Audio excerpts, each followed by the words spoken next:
Vamos a revisar en esta cápsula el concepto de patrones clínicos. Para entender lo que son los patrones clínicos es necesario tener presente que cuando uno analiza la morfología de las lesiones cutáneas es posible agrupar enfermedades cutáneas bajo una misma clasificación en la medida que compartan lesiones primarias o lesiones primarias y secundarias. Eso independiente de la etiología de la enfermedad de la piel. De esta forma, nosotros podemos clasificar todas las enfermedades de la piel en 5 patrones clínicos. Patrones clínicos que van a ser definidos por el tipo de lesión primaria que las enfermedades que están dentro de ese patrón comparten, ya sea lesión primaria o lesión secundaria. El patrón clínico, uno de los patrones clínicos más frecuentes, que es el primero que vamos a revisar, es el patrón pápulo-escamoso.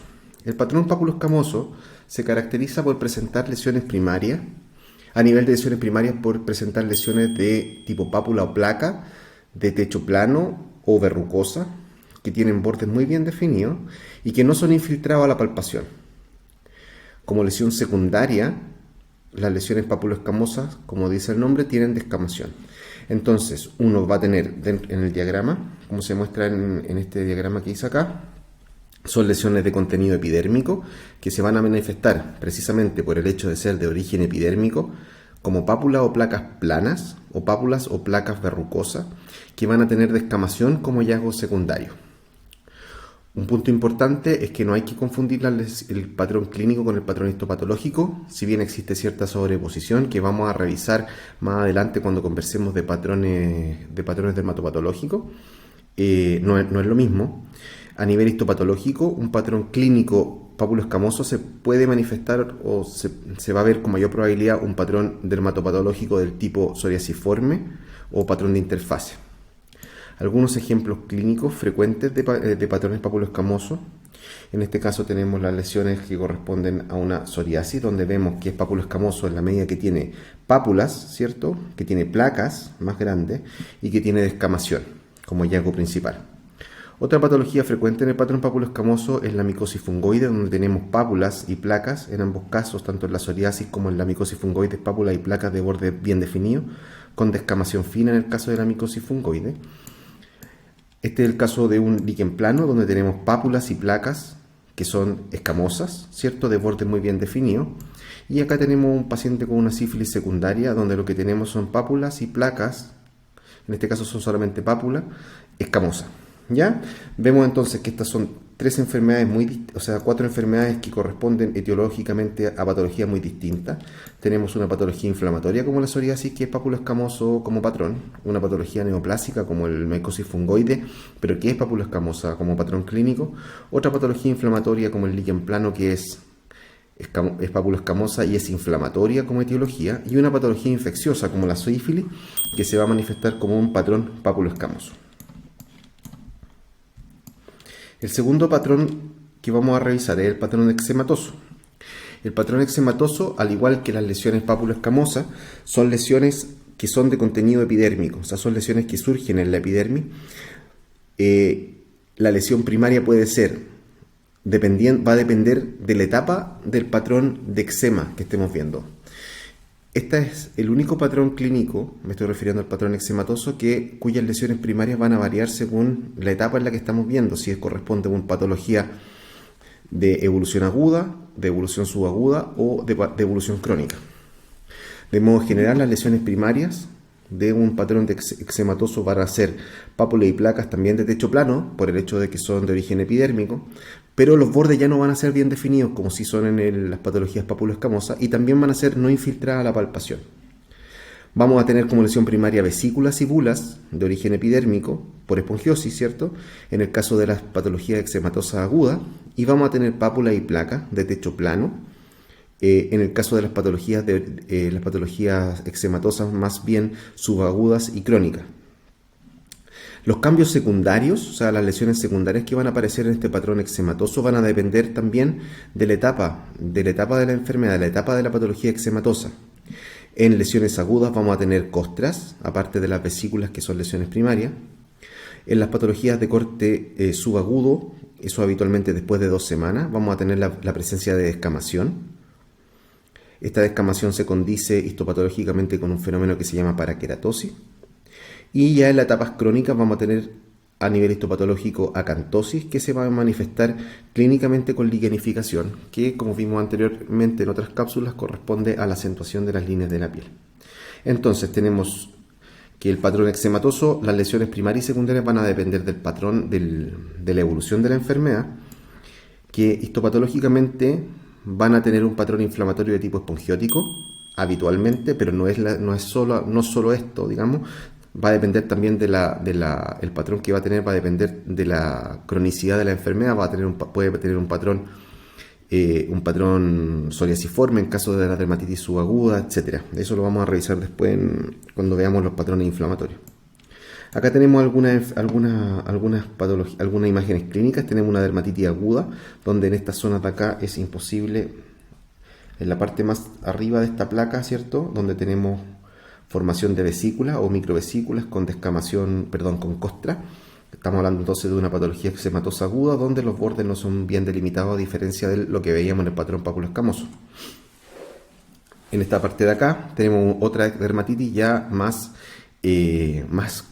un poco menos aguda, donde ya no vemos lesiones de contenido líquido, vemos estas costras, ¿cierto? Signos de estas costras cerosas y estas erosiones lineales que hablan del fenómeno de grataje del paciente.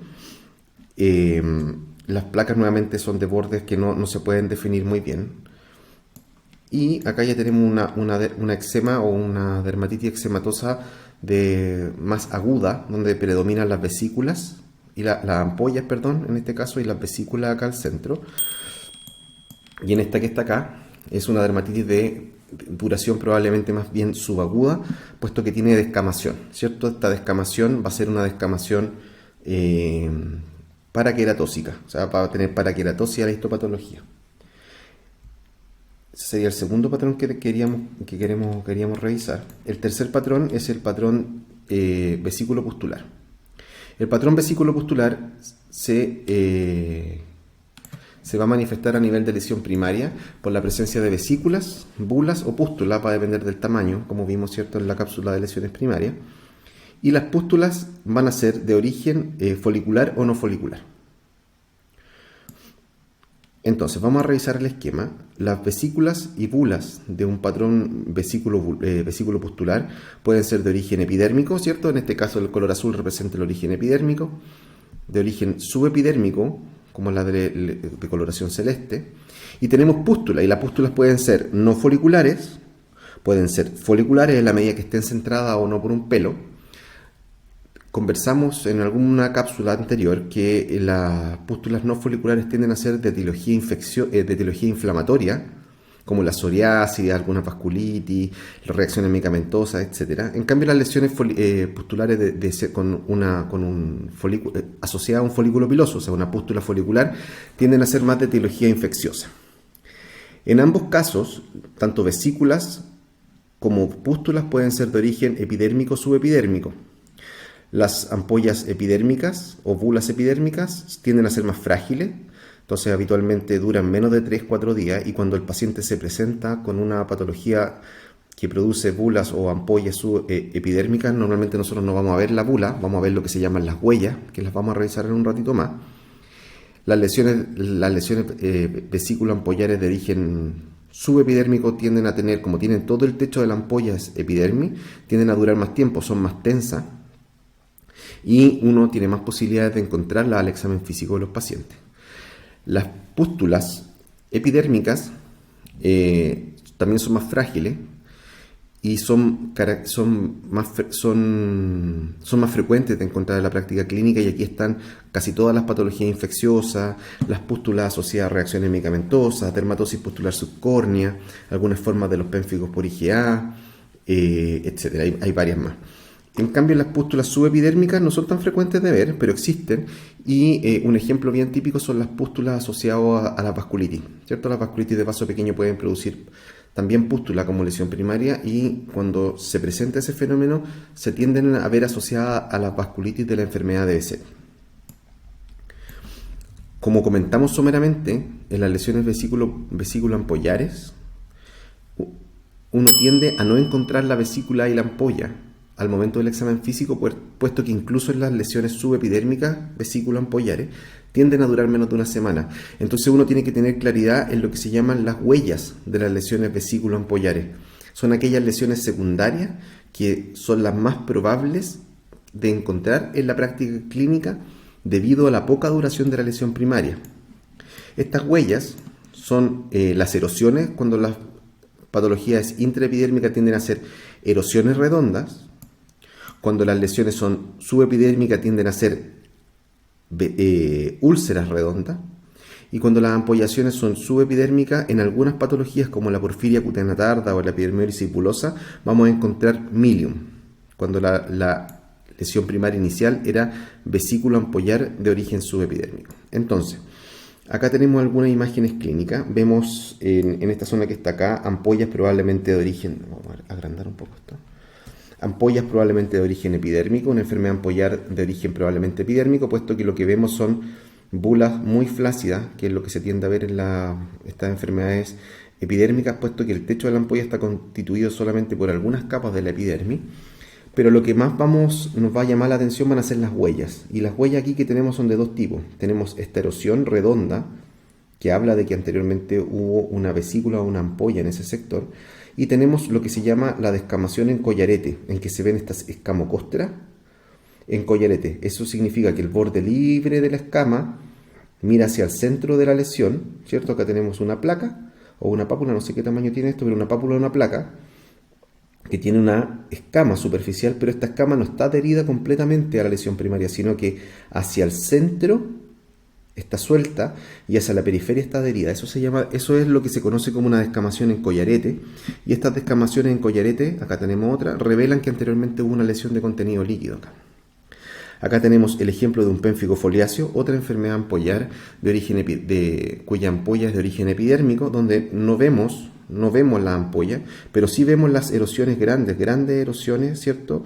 Grandes erosiones redondas y descamaciones en collarete. Como pueden ver en casi todas las lesiones, acá tiene una descamación en collarete, aquí tiene otro collarete, etc. Eso dice que anteriormente ahí hubo una vesícula o una bula.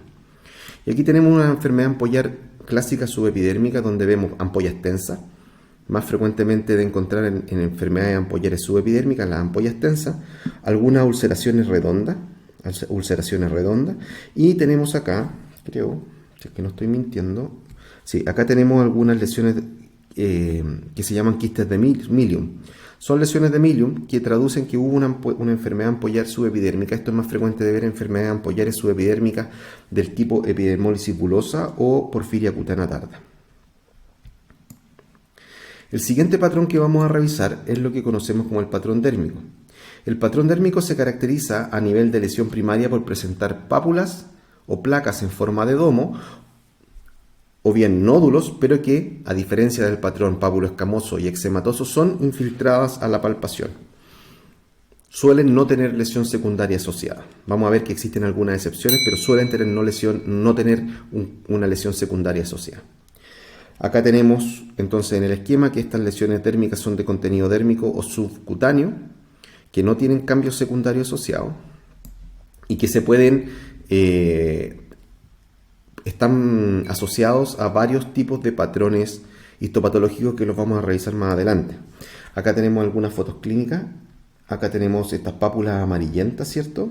Que corresponden color amarillo, lípido, xantomatosis eruptiva. Acá tenemos otra pápula en forma de domo, sin descamación asociada, que corresponde a un carcinoma vasocelular. Y acá tenemos una placa que puede ser clasificada como en forma de domo, pero queda mejor clasificada en forma topográfica como papilada o mamilada, que es típica de la enfermedad de Sweet, también una patología de patrón dérmico. Y acá tenemos pápulas que no son placas que no son levantadas, sino que son placas deprimidas, que tienen un borde violáceo, típico de las morfeas. En este caso, placa deprimida, sin cambio secundario, patrón dérmico. Por último, vamos a revisar un patrón que se conoce como el patrón cromático. Yo conozco como el patrón cromático, esto yo no Sí, es como una clasificación mía, pero a mí se me hace cómodo clasificarlo así porque permite abarcar dejar en estos 5 patrones todas las enfermedades cutáneas. El patrón cromático, como revisamos en la cápsula de lesiones primarias y el color asociado, también tenemos 3 tipos de colores en el patrón cromático. Una patología se va a clasificar como dentro del patrón cromático cuando, en la medida que su lesión inicial, primaria, sea lo más llamativo sea el color, ¿ya? Este es el patrón que tiene mayor sobreposición con otras enfermedades, es decir, existen enfermedades que pueden ser clasificadas en 2 patrones distintos y está bien, digamos. Por ejemplo, bueno, lo vamos a revisar después los ejemplos, pero quédense con la idea de que el patrón cromático es el que más frecuentemente se puede transponer, no sé si existe esa palabra, pero se puede como superponer con otros patrones, y lo vamos a revisar. Entonces el patrón cromático puede ser uno de 3, que es lo mismo que la coloración de las lesiones primarias, puede ser dentro del espectro rojo purpúrico en sus variantes no blanqueables y en sus variantes blanqueables, y todos los otros colores que no están en este espectro. Las lesiones primarias en el color rojo, en las lesiones cromáticas rojo purpúricas blanqueables, van a ser máculas, manchas, ronchas o abones, rojo purpúrico, como dijimos anteriormente, y que característicamente a la palpación van a desaparecer tanto a nivel de color como de textura, o sea, la lesión completamente va a desaparecer con la compresión. Y no tienen lesiones secundarias de modo primario, ¿ya? Son lesiones que normalmente, al igual que el patrón dérmico, no tienen primariamente lesiones secundarias. Acá tenemos ejemplos típicos, como acá en el gráfico o en este esquema que hice. Trato de representar de que son lesiones que pueden ser maculares o son levantadas del tipo roncha o abón, que van a desaparecer con la compresión y que están dentro de este espectro rojo purpúrico. Estas patologías se van a asociar con varias posibilidades dentro de los patrones histopatológicos, y acá tenemos alguna imagen clínica. Acá una imagen típica de lo que se conoce como urticaria, lesiones tipo abón y roncha. Acá roncha probablemente menos de 1 centímetro, abón acá porque es de más de 1 centímetro, de configuración anular, ¿cierto? O sea, borde más oso levantado o más oscuro, y un centro más plano o más descolorido, digamos, más pálido, que si uno las comprime, estas lesiones van a desaparecer tanto en contenido como en color. Acá tenemos otra patología que podríamos clasificar como cromática. Corresponde a una placa mal definida en un paciente con una erisipela. También corresponde a una placa que va a desaparecer con la compresión y va a blanquear con la compresión. En ambos casos, como decía anteriormente, este patrón cromático es el que tiene mayor superposición con otros patrones. En este caso uno podría haber clasificado a esta urticaria como un patrón dérmico y estaría perfecto, digamos, porque es una lesión de contenido de una pápula, ¿cierto? Que no tiene, o una roncha que no tiene un cambio secundario asociado. Lo mismo acá, una placa sin cambio secundario asociado también podría haber quedado bien clasificada como un patrón dérmico y estaría perfecto. Sin embargo, hay otras patologías que no se pueden clasificar como el patrón dérmico, y por eso es importante considerar este quinto tipo de patrón clínico. El segundo subpatrón clínico cromático corresponde a las lesiones que están dentro del espectro rojo purpúrico, pero que no blanquean ni desaparecen con la compresión. También no tienen lesiones secundarias, lo mismo que pasa con las lesiones de origen dérmico, o las enfermedades que se clasifican dentro del patrón dérmico.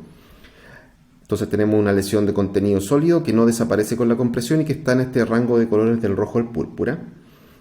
Se puede traducir en varios patrones histopatológicos, y aquí tenemos 2 ejemplos bien frecuentes. Uno corresponde a una dermatosis purpúrica pigmentada, donde tenemos máculas cuyo color no desaparece ni blanquea con la compresión. Esta patología, por ejemplo, no podría ser clasificada como un patrón dérmico, en la medida que la lesión primaria es una mácula. Entonces, por eso es que es importante considerar para que todas las enfermedades nos queden clasificadas en un patrón clínico, contemplar este patrón cromático. Esta patología, que es una lesión macular, no va a quedar mejor clasificada como un patrón dérmico, porque no es un patrón dérmico en la medida que no es una lesión palpable. Acá tenemos otra patología ya menos frecuente, que corresponde a un sarcoma de Kaposi, donde tenemos estas placas ¿cierto? De color rojo purpúrico, que no blanquean en la compresión, que tienen, bueno, que son interesante esto, que son de esta forma ovalada, muy parecido a lo que se ve en la dermatosis cenicienta o también en la pitiriasis rosada, que siguen a modo de distribución las líneas de clivaje de la piel. Este es un sarcoma de Kaposi. En este caso, este sarcoma de Kaposi también pudo haber quedado clasificado como un patrón dérmico y estaría perfecto. Sin embargo, en patologías como esta, donde las lesiones no son de contenido sólido, no hay otra forma de clasificarlas, las lesiones maculares purpúricas. Y va a pasar lo mismo con las reacciones medicamentosas fijas, que no son placas, sino que a veces son máculas. Puede pasar lo mismo con lesiones, por ejemplo, derivadas de la aplicación de ventosa en la espalda. Puede pasar lo mismo con algunas malformaciones vasculares capilares que no son placas, sino que son máculas y que no se pueden clasificar de mejor forma dentro de un patrón dérmico. Y por último están todas las patologías cromáticas que no están dentro del espectro del color rojo purpúrica, es decir, son lesiones elementales que no tienen contenido, que no tienen un color rojo purpúrico, van a tener también una asociación con algunos patrones histopatológicos, y estas lesiones también, la existencia de estas enfermedades que no se clasifican mejor dentro de ninguno de los otros 4 patrones, justifican la existencia de este patrón cromático, porque si no, no tendríamos forma de clasificar un vitiligo. Ya las máculas acrómicas del vitiligo no podrían quedar clasificados dentro de ningún otro patrón, ni en el pápulo escamoso, ni en el eczematoso, ni en el dérmico, ni en el vesículo pustular. Entonces justifica la existencia de este patrón cromático para poder meter todas estas otras enfermedades que no se pueden mejor representar en alguna de estas. Esto corresponde a una mácula crómica en el caso de un vitiligo y esto corresponde a una mácula hiperpigmentada en el caso de léntigos. Entonces, quisiera terminar la cápsula comentándole algunos puntos importantes a tener presente a modo de excepción a esta regla que hemos conversado. Entonces, los patrones clínicos se utilizan para referirse a uno de 5 grupos que existen de patrones, que son grupos de lesiones primarias, una combinación de lesiones primarias y secundarias que se comparten por grupos de patologías cutáneas. Una de las lesiones secundarias cumple un rol muy importante en la clasificación de los patrones clínicos. La escama, en particular la presencia de escama, sea del subtipo que sea, va a ser mandatoria para la clasificación dentro del patrón pápulo escamoso. Entonces, la escama, en la medida de que está inicialmente sobre una lesión primaria, o sea, la enfermedad se manifiesta de forma pápulo escamosa de modo primario, entonces esa enfermedad se clasifica dentro del patrón pápulo escamoso. Por otro lado, la ausencia de escama como manifestación primaria en la patología cutánea, como puede ser, por ejemplo, un carcinoma vasocelular o como puede ser, por ejemplo, un vitiligo, la ausencia de esta escama ya nos va a estar diciendo de que esta enfermedad no se clasifica mejor como pápulo escamosa, ni como otra patrón, sino que se va a clasificar mejor como un patrón o dérmico, que primariamente no tiene escama, o cromático, que primariamente no tiene escama. ¿Ya? Entonces, la presencia de escama sobre una lesión primaria dentro de la evolución inicial de la enfermedad va a hablar de una enfermedad pápulo escamosa. Cuando dentro de la evolución inicial de la enfermedad la escama no está presente, entonces estamos hablando, si es que hay contenido sólido, de una enfermedad dérmica, y si es que no lo hay, de una enfermedad de tipo cromático.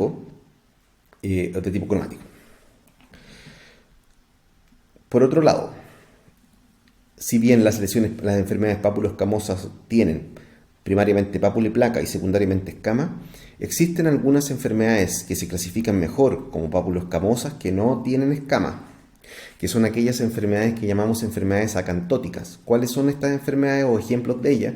Algunas verrugas que no tienen descamación, la acantosis nigricans, la papilomatosis confluente y reticulada de Gogero-Cartó. Estas son enfermedades que a nivel de lesión primaria sí cumplen con la característica de manifestarse como una pápula o una placa de techo plano o verrucoso, pero que pueden no tener escama, puesto que su manifestación clínica es derivada principalmente de la presencia de acantosis. Entonces ahí tenemos una salvedad de patología papulo-escamosa que no tiene escama de modo primario. Segunda cosa importante con la escama es que existen algunas enfermedades dérmicas que pueden tener escamas. Y esto se conoce en algunos textos como el patrón dérmico plus, que son enfermedades que primariamente tienen escamas, o sea, son lesiones papulares o placas en forma de domos infiltradas, pero que adicionalmente tienen descamación.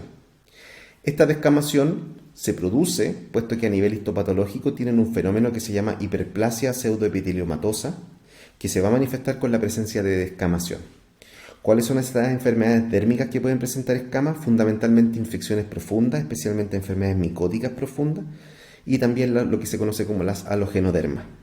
Entonces, existen enfermedades dérmicas que tienen escamas.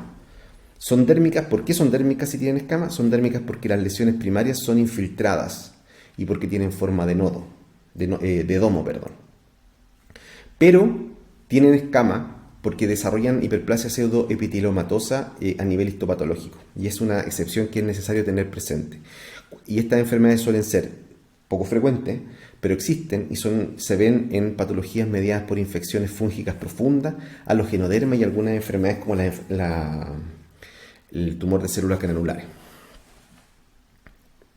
Por último, respecto a la escama, quería comentarle que es importante para la clasificación de los patrones que esta escama debe estar presente dentro de las etapas iniciales de la evolución de la enfermedad, como pasa en las enfermedades papuloscamosas.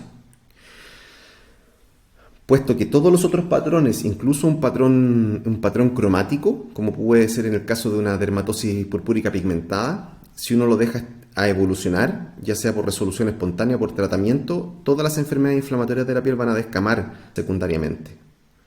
Por ejemplo, un eritema morbiliforme, ¿cierto? Una erupción morbiliforme por fármacos, va a ser una enfermedad que tiene un patrón cromático cuando es macular.